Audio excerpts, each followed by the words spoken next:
How do we move? Just sitting down right now watching this video, clap your hands together. This motion seems like an easy task, but really it involves complex steps that start in the brain to signal your body to move. We call this planning praxis. When we talk about praxis, we are really discussing 3 steps. First, ideation, second, motor planning, and third, execution. To understand these steps of movement, let's look at how Jimmy brushes his teeth. The first step of praxis is ideation. This step involves creating an idea about what to do. So to begin brushing his teeth, Jimmy must have the ability to generate the thought to brush his teeth. The ideation process begins in the brain and requires 2 specific areas of the brain. First, the prefrontal cortex, and second, the posterior parietal cortex. These areas are important for forming thoughts, making decisions, and foreseeing consequences. In this example, Jimmy must be able to make the decision to brush his teeth, which he thinks about doing as he gets ready for bed. He may also think about the consequences of not brushing his teeth, such as cavities. The prefrontal cortex and posterior parietal cortex work together to send signals to other areas of the brain that are involved in the next step, motor planning. Now Jimmy has to plan out how he will brush his teeth. He will need to think about all the steps involved to clean his teeth.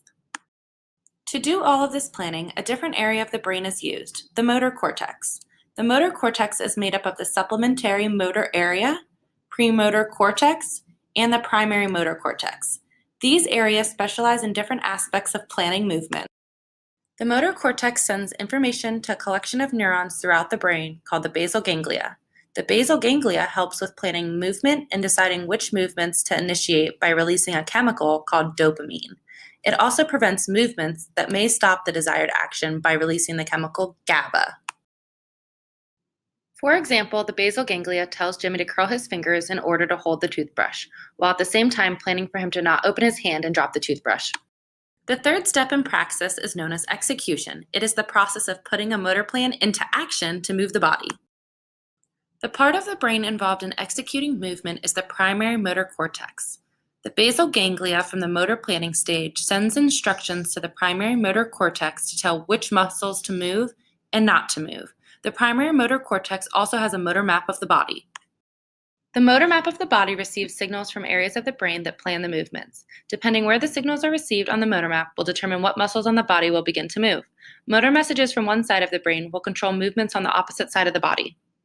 The corticospinal tract is a pathway from the motor cortex to the spinal cord for control of voluntary movement. This is what allows the brain to communicate motor messages to specific muscles along the spinal cord. If your arm moves, the pathway leaves the spine higher up on the spinal cord, but if your leg moves, it will leave at the lower end of the spinal cord.